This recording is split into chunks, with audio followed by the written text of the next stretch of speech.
Welcome back, everyone, to Vintage Bakes 101. I know it's been a long time, but I'm excited to jump right into this video. We're going to be making a pound cake from my brand new Little House on the Prairie book. I'm just going to read a little bit of an excerpt on where they got this recipe. That day, they made ice cream again, and they ate the last cake. Alice said she knew how to make a pound cake. She said she'd make one, and then she was going to sit in the parlor. Almanzo thought that wouldn't be any fun. That afternoon, he came into the kitchen to see if the pound cake was done. Alice was taking it out of the oven. It smelled so good that he broke a little piece off the corner. Then Alice cut into slice to hide the broken bit, and they ate 2 more slices with the last of the ice cream. To start, you're going to set your oven to 350 degrees to preheat. As you're doing that, what you're going to do is take your pound of unsalted butter and start breaking it down with a wooden spoon. Now with this recipe book, I am going to do everything as they would have done back then. So no, I'm sad to say, no blenders, no handheld mixers, nothing. Everything I do from this cookbook will be done by hand. My grandma thinks that I'm insane, but honestly, it was kind of fun to see, how far we've come in baking in general. And what you're going to do is you're going to cream the butter with a wooden spoon until fluffy. So I'm not going to lie, this probably took probably like 20 minutes to do, because you have to keep squishing the butter onto the sides of the bowl and switch hands. You're also, during this time, after you get it nice and fluffy, you're also going to add the sugar slowly. So you don't want to add all of the sugar to the bowl at once, because it's not like your hand isn't going to be able to do what it does with an electric mixer. So for the sugar, you're going to put 2 cups in slowly. I did about a 1/4 cup each time. And I had to keep washing my hands because the butter would stick to my hands, and then I couldn't grip the spoon correctly. So my hands were taking a beating at this point, and my grandma was like, "Oh, when I was little, we used to whip meringue in a saucer with a knife, not even a fork, a knife."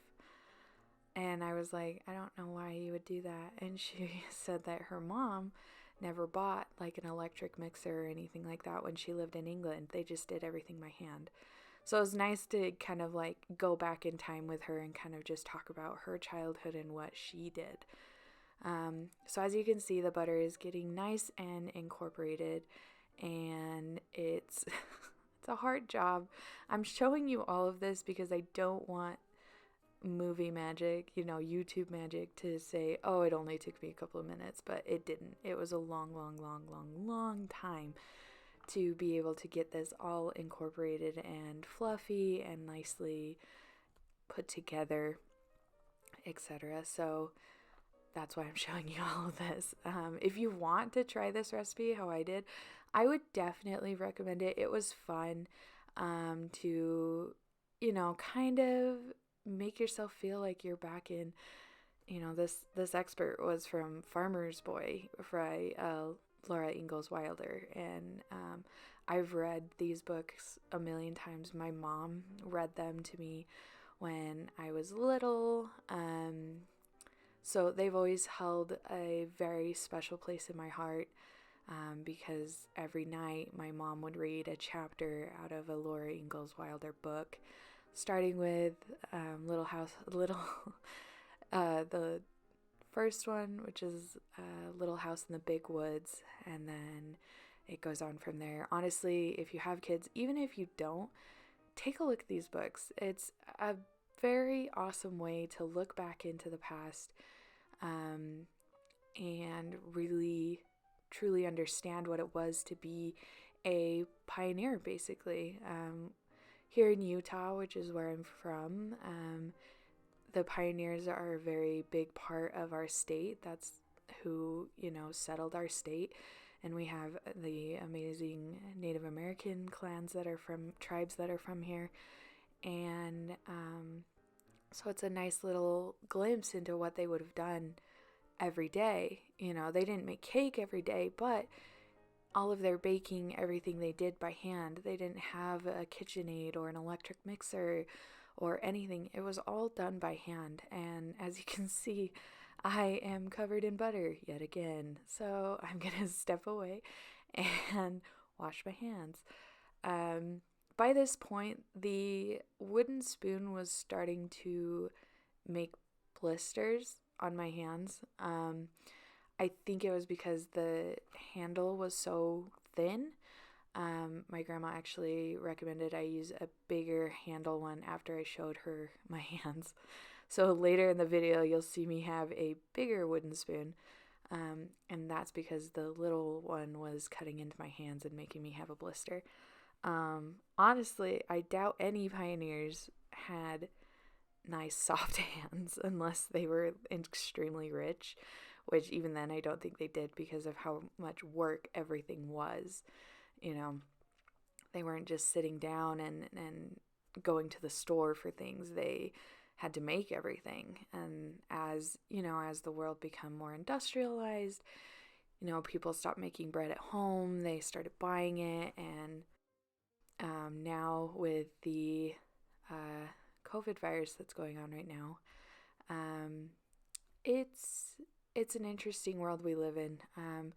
People are going back to the basics of baking at home, and which is a good thing, I think.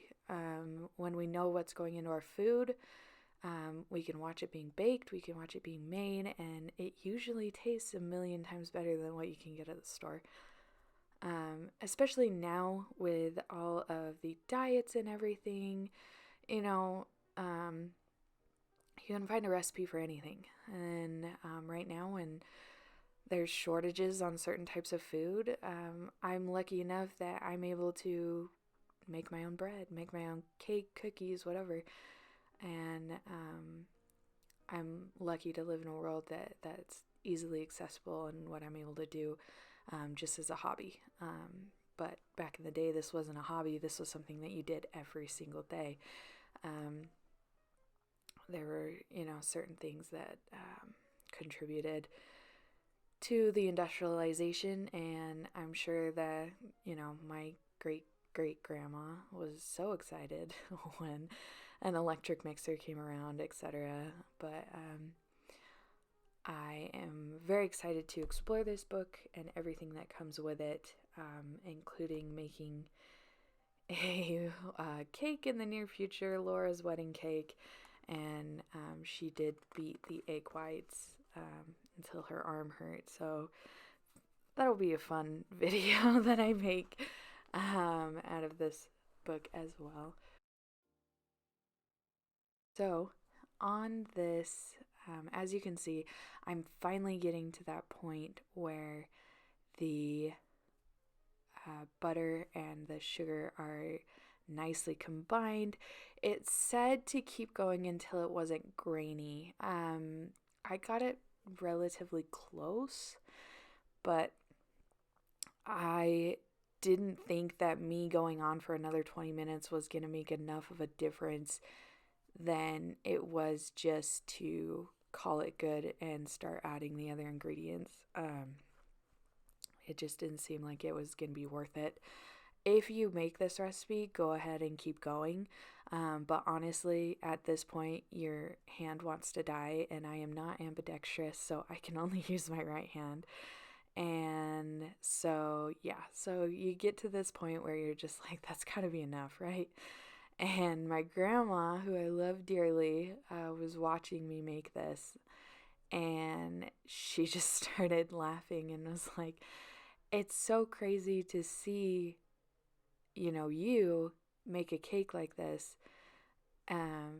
But back in the day, this was normal. Nobody questioned, you know, making a cake like this. She's like, now when you make a cake like this, she's like, it's funny because, you know, I have a KitchenAid stand right there. So it was interesting. So I'm adding the eggs right now, and you're going to need 8 medium eggs, which is about a pound. So the reason this is called a pound cake because all of your ingredients are in pounds besides the salt, nutmeg, and mace. Everything else is in a pound. So I bought medium eggs. I was going to use large eggs, but I think with these kinds of recipes, older cookbooks, etc., you're going to need to buy what they say to buy, because I feel like you use a large egg or an extra large, it's not going to come out the same way as if you would have just followed the recipe. So I am using what they recommended, which was 8 medium eggs. And then with the eggs, you're going to break them, and I did not use fresh eggs. I don't know of anybody around me that has chickens. I would have done it if I knew somebody that had chickens, but I didn't. But the recipe says, unless the eggs are bad, put it in a smaller bowl. This is an old-fashioned 2-step method to make sure bad eggs don't pollute the other ones. Repeat with the remaining eggs. I didn't do that. Mine are from the store. I didn't question if they were bad or good. They weren't cracked. So you're going to beat those with a fork. That's me showing you my hand with the blisters that are nicely there. And you're going to beat the eggs with a fork until light colored and foamy. That's about 5 minutes.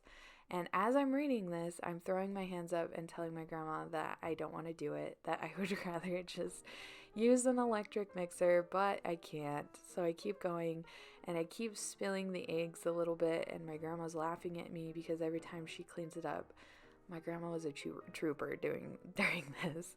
She could have just left me alone, but she was so nice and came in and watched me and told me stories so I wasn't going crazy.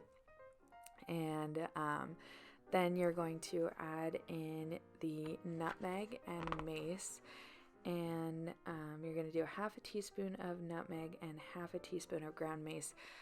Interesting fact about mace, it is actually the outside of the nutmeg.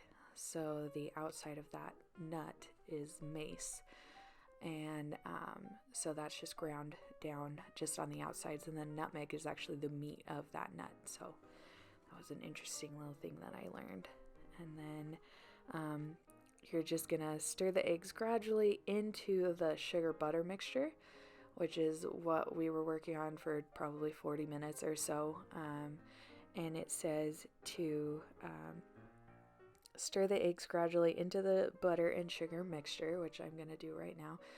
And you start to freak out. I started freaking out because it wasn't incorporating. And I was like, Grandma, I don't know why it's not incorporating. Like, what am I doing wrong? And she was like, just keep stirring. She's like, add more, just keep stirring and trust that it's going to work. And I was like, okay. So I keep stirring and I keep stirring and I keep stirring, and my grandma's like, okay. She's like, I'm not sure why this isn't working. Let's see what we can do. So, I at this point I was like, I've done all this work. You cannot tell me that this recipe is not working. I will cry. So she says to keep mixing it harder, seeing if that the friction will kind of meld everything together, and it just was not working no matter what I did. It just wasn't incorporating well. And at this point I was like, Grandma, like, what am I supposed to do? I don't have the cooking knowledge to figure out what I need to do. And I wasn't going to say anything. Like, I was just going to be like, oh, I totally did this and that's what worked. No. So what we did is, after a while of me trying to just make it work, what we ended up doing was adding a little bit of flour to the mixture. Not anything crazy. I think it was maybe a 1/4 cup to kind of help it just to meld together. With all of the dry ingredients for this recipe, you're going to need to sift it and beat it in gradually. So that's me just showing you, like, it's not working. Nothing I'm doing is working. I don't understand. And so, lucky my grandma, she's been baking since forever. She was able to help me out, and that's the reason why I love her. She's amazing. And so then there goes the last of the egg mixture, and with that going to go ahead and incorporate that as well. My grandma is awesome. She has a gas stove, so it makes it a little more authentic with these older recipes, because at my house, we don't have a gas stove. I just have electric. So I felt like I wasn't able to get the exact temperatures that I needed for some of these older recipes, because electric just is never going to touch what you're able to do with a gas stove. It's not comparable. So she offered up her house to me and said that I was more than welcome to come over and make my videos. So that's where I'm going to be from now on, making my videos. Due to the COVID virus, though, unfortunately, I cannot see my grandmother right now. I don't know when I will be able to see her. So I'm really upset about it. Actually, just talking about it makes me a little upset, but I know hopefully within the next month or so I'll be able to go over there and start making more videos. I also chose, see, there she goes, adding the flour. I also chose to do it over at her house because my mom has dogs and I have a dog, and when you're trying to make a video, sometimes they get in the way. So she doesn't have any dogs, and she was more than willing to entertain me while I made all of this stuff. And so I was more than happy to let her expertise help me through this. So there we are, getting a bigger bowl, because my grandma was like, oh, we can use another glass bowl. And I was like, I don't think that this is going to work. So neither of us realized that at this point I forgot to move the camera and you can't see anything. So you're going to sift all of your ingredients. If you add a little bit of flour before that, also sift it in there, but it's not a big deal. The reason that they have you sift it is because back in the day there was stuff in the flour that wasn't all the way mixed in. So you're going to put it into a fluted cake pan, and it's gonna cook for 30 minutes, and then you reduce the heat to 325 and then continue to bake for another 30. I actually went farther than for 30. I went about 40 minutes before a toothpick came out clean. Other than that, you're just gonna wait until it cools in the pan and then turn it out and serve. It says unfrosted. I actually served it with homemade ice cream, and that ice cream recipe will be at the end of this video. I hope you guys have a great day. Stay safe, stay well, and I'll see you next video. Bye-bye.